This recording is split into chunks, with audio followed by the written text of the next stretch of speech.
मैं एक एग्जांपल ले लेता हूँ इसको कि आपका ये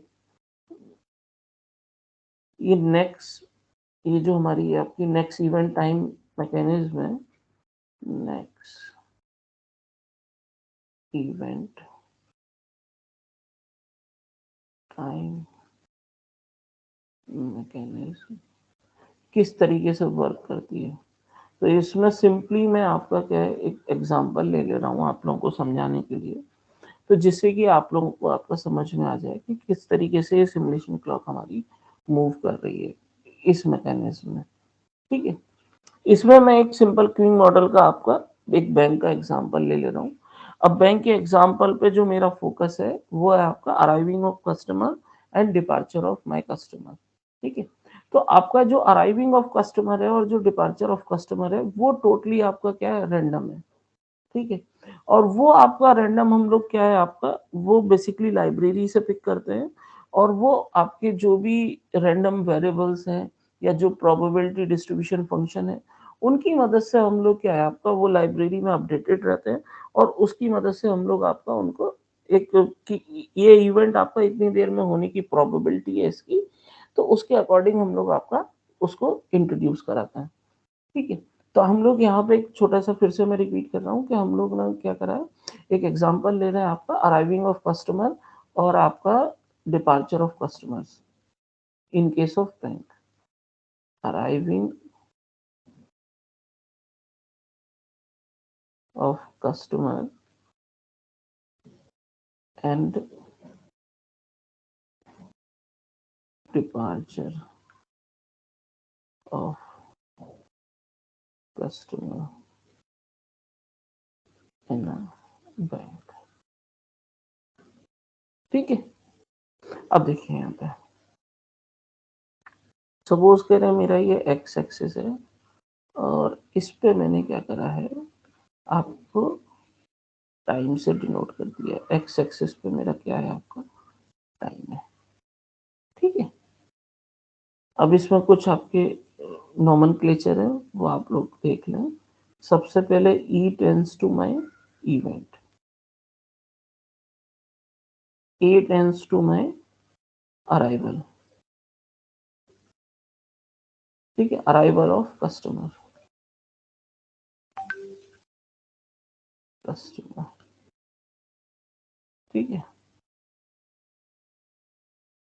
and D tends to my depart of customer, depart of customer. ठीक है, अब सपोज करें आपका ये हमारी सिमुलेशन क्लॉक यहाँ से t is equal to 0।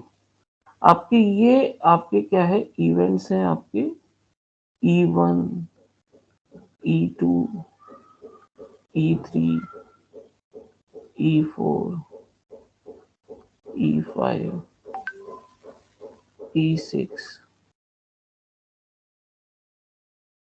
E7, E8 and so on.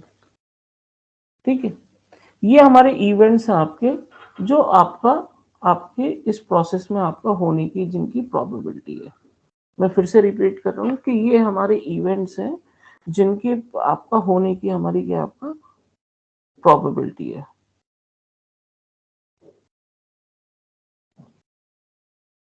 Clear?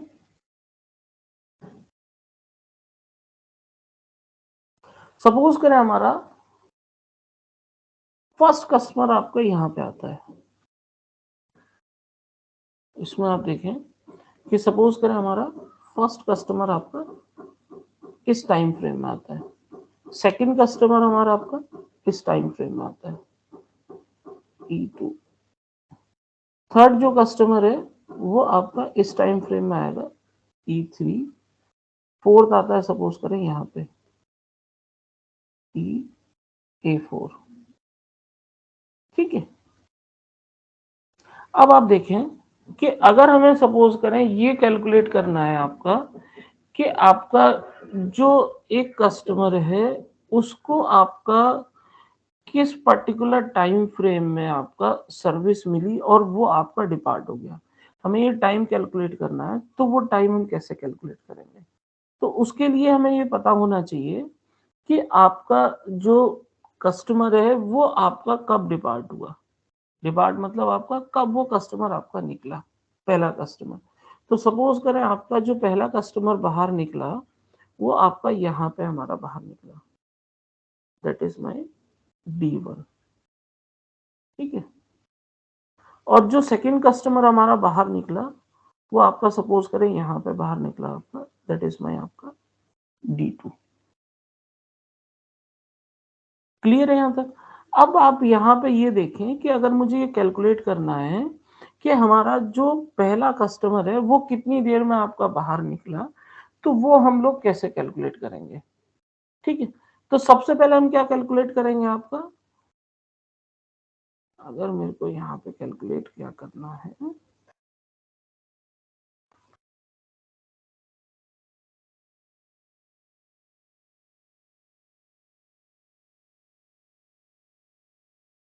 Time of customer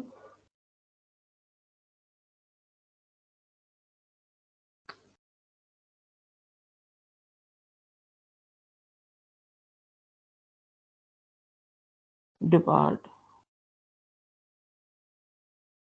after getting service,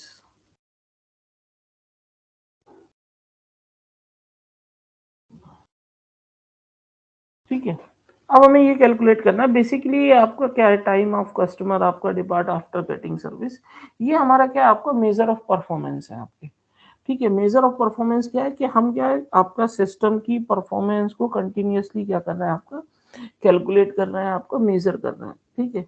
तो वो आप किस तरीके से करेंगे, इन case of time event mechanism, आपका नेक्स्ट टाइम इवेंट मैकेनिज्म अगर आप यहाँ पे समझें कि जो सिस्टम क्लॉक होगी, सबसे पहले उसे हम जीरो पे इनिशियलाइज करेंगे। उसके बाद वो क्या करेगी आपकी, जब वो क्लॉक आपकी स्टार्ट होगी आपका जीरो से, तो आपका पहला कस्टमर हमारा आपका इस पर्टिकुलर टाइम फ्रेम में आया। दूसरा जो कस्टमर है, जब वो क्लॉक आपकी मूव करेगी, तो यहाँ पे ये क्या करेगी, आपकी सारी वैल्यूज को, आपका यहाँ से क्लॉक हमारी स्टार्ट हुई, तो सबसे वो पहले वो क्या करेगी, आपका यहाँ पे जंप करेगी। जंप करने के बाद आपका क्या करेगी, यहाँ पे इस पॉइंट पे सारी वैल्यूज को आपका कैलकुलेट करेगी। कस्टमर आपका आ गया है, ठीक है, उसको अपडेट करेगी। उसके बाद वो क्या करेगी, आपका नेक्स्ट इवेंट पे आपका यहाँ पे जंप करेगी, ठीक है? उसके बाद आपका इस इवेंट पे जब जंप करेगी, क्योंकि यहाँ पे इवेंट क्या हुआ, हमारा दूसरा कस्टमर आ गया, तो आपका जो इवेंट है वो आपका ये भी हो सकता है कि कस्टमर अराइवल भी हो सकता है और कस्टमर आपका डिपार्चर भी हो सकता है, या दोनों एक साथ हो सकते हैं।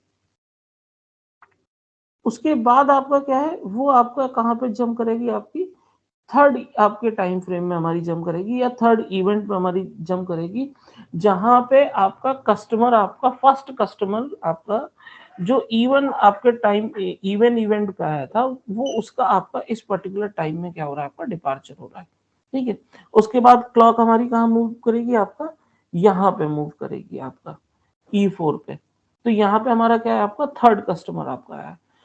अब आप यहाँ पे ध्यान दें कि क्लॉक अब हमारी कहाँ मूव करेगी, सीधी जो क्लॉक हमारी मूव करेगी वो आपकी कहाँ पे मूव करेगी, E7 पे।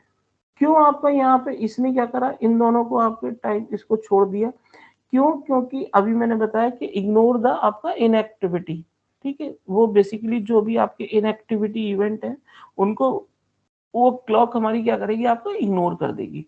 तो यहाँ पे कोई भी इवेंट आपका नहीं हो रहा है, तो सीधा वो E4 से कहाँ पर जाएगी, आपका E7 पे। E7 पे क्या करेगा हमारा, इसको कैलकुलेट आपका यहाँ पे इस पॉइंट पे आपका अपने आप को फिर से अपग्रेड करेगी। जो भी आपके स्टेटिस्टिकल आपके डेटा है, उन्हें आपका क्या करेगी, अपग्रेड करेगी। क्यों? क्योंकि यहाँ पे हमारा जो फोर्थ कस्टमर है, उसका आपका क्या है, अराइवल है, ठीक है? तो इसी तरीके से हमारी जो क्लॉक है आपकी वो मूव करेगी। अगर सपोज करें मुझे कैलकुलेट करना है कि आपका टाइम ऑफ कस्टमर, आपका एक पहला जो कस्टमर है वो आपका सर्विस लेके कब डिपार्ट करेगा, तो आपका उसमें आपकी कौन-कौन से टाइम फ्रेम हमारे कैलकुलेट होंगे। तो सबसे पहला टाइम फ्रेम जो कैलकुलेट होगा, time at which customer arrives, ठीक है? तो आपका टाइम, आपका ये वो टाइम फ्रेम जहाँ पे सबसे पहला कस्टमर आपका अराइव हुआ। अब आप यहाँ पे समझने की कोशिश करें कि ये सबसे पहला हमारा टाइम फ्रेम था जिसमें आपको पहला कस्टमर आया, प्लस आपका कौन सा टाइम फ्रेम होगा जिसमें उस कस्टमर को आपका सर्विस मिली। आपका अगर यहाँ पे देखें तो इस पर्टिकुलर टाइम फ्रेम में आपका उस कस्टमर को आपका सर्विस मिलना आपका स्टार्ट हुआ। इतनी देर में आपका E1 से E3 टाइम फ्रेम में आपका ये आपका होता है, इसे बोलते हैं सर्विस टाइम। तो E1 से आपका E3 टाइम में उसको क्या मिला आपका सर्विस। ठीक है, तो दैट इज माई आपका S1 से मैंने रिप्रेजेंट कर दिया, दैट इज माई आपका सर्विस टाइम।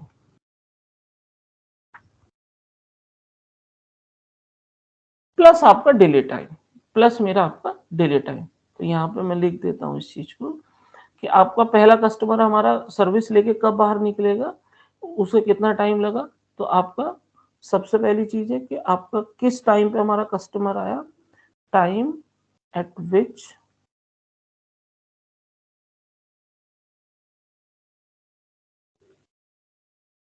कस्टमर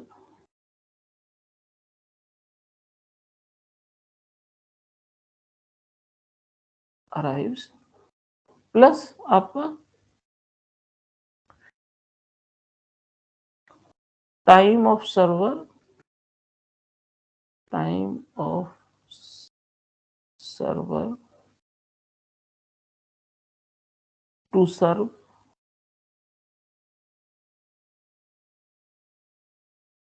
प्लस आपका डिले टाइम।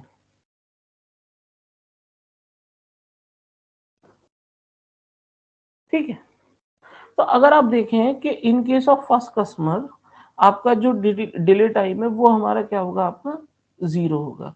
क्यों 0 होगा, क्योंकि हमारा जैसे ही बैंक में आपका जब फर्स्ट कस्टमर आएगा तो इन दैट केस आपका जो सर्वर होगा वो हमारा क्या होगा, आपका आइडियल कंडीशन में होगा। आइडियल कंडीशन में क्यों होगा, क्योंकि आपका उस टाइम पे कोई भी कस्टमर नहीं है, तो आपका जो काउंटर है वो बिल्कुल खाली पड़ा है। तो जैसे ही आपका कस्टमर हमारा आता है तो उसके आते ही उसको सर्विस मिलनी आपकी स्टार्ट हो जाएगी। तो इन दैट केस आपका जो फर्स्ट कस्टमर है उसका अगर हम डिपार्चर टाइम कैलकुलेट कर रहे हैं तो उस टाइम पे आपका जो डिले टाइम है वो हमारा क्या होगा, आपका 0 होगा। ठीक है, अगर मैं यहाँ पे बात करूँ आपका सेकंड कस्टमर के लिए, तो सेकंड कस्टमर के लिए आपका जब ये कस्टमर आपका यहाँ से डिपार्ट करेगा आपका, उसके बाद ही उसे सर्विस मिलना स्टार्ट होगा। क्लियर, तो आपका जब उसे इसके बाद आपका सर्विस मिलना हमारा स्टार्ट होगा तो आपका इसका मतलब जो डिले टाइम है वो आपका कितना है, इतना टाइम फ्रेम हमारा क्या है, आपका डिले टाइम हो गया। भाई जब आपका पहला कस्टमर जाएगा तभी तो दूसरे कस्टमर की चांस आएगी। तो आपका जब पहला कस्टमर हमारा कहाँ यहाँ पे निकला और जो दूसरा कस्टमर था वो आपका यहाँ पे आ चुका था ऑलरेडी, तो डिले टाइम क्या हो गया, सर्विस मिलने वाला जो टाइम है वो आपका कितना हो गया, इतना हो गया। ठीक है, तो इस तरीके से हम लोग क्या आपका वैल्यूज को कैलकुलेट करते हैं इन केस ऑफ आपका सिमुलेशन मॉडल। आपका जो टाइम इवेंट मैकेनिज्म है उसमें जो क्लॉक है उसको हमने, फिर से मैं रिपीट कर रहा हूँ, उसको हमने सबसे पहले 0 से इनिशियलाइज कर दिया और वो आपका इवेंट टू इवेंट हमारी क्या कर रही है, आपका जंप कर रही है। ठीक है, इवेंट टू इवेंट हमारी जो क्लॉक है वो आपकी क्या कर रही है, आपका जंप कर रही है। ठीक है, और जो भी आपके इनएक्टिव इवेंट है उनको क्या करेगा, उन टाइम फ्रेम को वो क्या करेगी, सिमुलेशन क्लॉक हमारी क्या करेगी, आपका इग्नोर कर देगी। ठीक है, तो वो टाइम फ्रेम हमारा क्या करा, आपका सिमुलेशन क्लॉक ने हमारा इग्नोर कर दिया। तो अब आप यहाँ पे ये चीज क्लियर हो गई होगी कि आपका नेक्स्ट इवेंट टाइम मैकेनिज्म में हमारी जो क्लॉक है वो किस तरीके से आपकी मूव करती है।